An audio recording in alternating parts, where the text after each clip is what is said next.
Bonjour et bienvenue dans cette première vidéo pour vous expliquer l'origine de la communication florale intuitive. En fait, j'ai toujours été passionné par les fleurs et plus précisément mes parents ont acheté une maison avec un petit jardin quand j'avais plus ou moins 10 ans. Alors, je me souviens très bien que quand j'étais seul dans le jardin, je prenais 2, 3 fleurs ou même plusieurs et je les faisais littéralement jouer ensemble, communiquer, donc comme si c'était quelque part un peu des poupées. Et j'étais dans une espèce de but où je vivais des moments très intenses et très forts, très agréables, que je n'oublierai jamais d'ailleurs. Alors ensuite, donc mes humanités, j'ai fait l'horticulture et ensuite j'ai commencé à faire des jardins.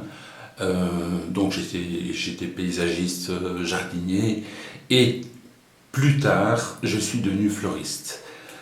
Voilà, donc ça c'est une première partie. Alors la deuxième partie, c'est lorsque j'avais 40 ans. Bon, j'ai fait une petite crise de la quarantaine, vous devez connaître ceux qui ont passé ce cap-là, en tout cas la plupart des gens. Et donc j'ai commencé à faire du développement personnel, du travail sur moi-même, me demander un peu qu'est-ce qui se passait dans ma vie. Et par après, j'ai moi-même suivi des formations pour devenir coach en développement personnel. Alors je me souviens, j'étais à un atelier un week-end. Il y avait mon formateur qui était assis à côté de moi parce qu'il a fait venir donc ce week-end-là un formateur espagnol pour donner la formation à sa place. Et donc, à un moment de la formation, il me dit comme ça, est-ce que tu n'as pas été fleuriste, toi? Et je lui dis, bah oui, j'étais fleuriste pendant plusieurs années. Et à ce moment-là, il me regarde et il me dit, ben, c'est le floral coaching. C'est ça que tu dois faire.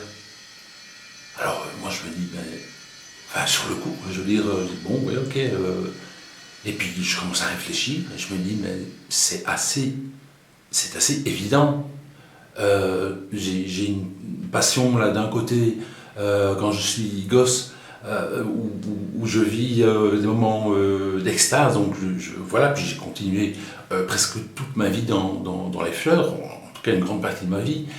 Et d'un autre côté, je fais le mélange avec ce plaisir d'enfance avec quelque part le résultat d'une souffrance, c'est-à-dire toute cette formation dont je vous ai parlé suite à ces crises de la quarantaine.